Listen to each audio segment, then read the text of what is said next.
हिंगोलीच्या सेनगाव शहरामध्ये पुन्हा एकदा चोरट्यांचा सुळसुळाट। चोरट्यांचा सोन्या चांदीच्या दुकानावर डल्ला। सेनगाव पोलिसांकडून चोरट्यांचा शोध सुरू।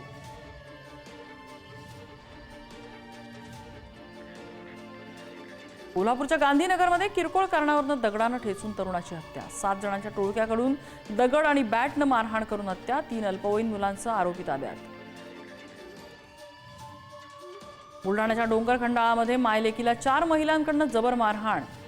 बुलढाणा ग्रामीण पोलिसात 4 महिलांविरोधात गुन्हा दाखल। जालन्याच्या जाफराबादमध्ये धारदार चाकू घेऊन फिरणारे दोघे जेरबंद। जाफराबाद पोलिसांची कारवाई। 4 लाख रुपये किमतीची कार आणि 1 धारदार चाकू जप्त।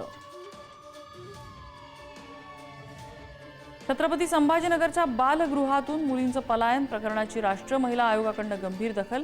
अध्यक्षा विजया रहाटकर यांनी पोलीस आयुक्तांकडून घेतली माहिती। चंद्रपुरातल्या टेका मांडवा मार्गावरून तेलंगणात कत्तलीसाठी नेण्यात येणारी 17 पिकअप आणि 53 गोवंशीय जनावरं पकडली। चंद्रपूर एलसीबीची मोठी कारवाई।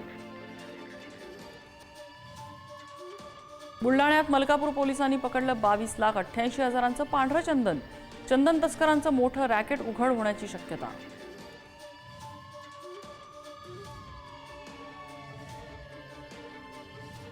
यवतमाळमध्ये गुप्तधनासाठी अघोरी कृत्याचा प्रकार। अघोरी प्रथेतून अल्पवयीन मुलीला शरीरभर दिले चटके।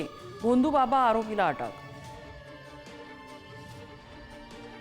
धुळ्याच्या जयशंकर कॉलनी परिसरात दिवसाढवळ्या घरफोडीची घटना। सुमारे 1,20,000 रुपयांचा ऐवज लंपास। सोन्या चांदीचे दागिने आणि 20,000ची रोकड पळवली।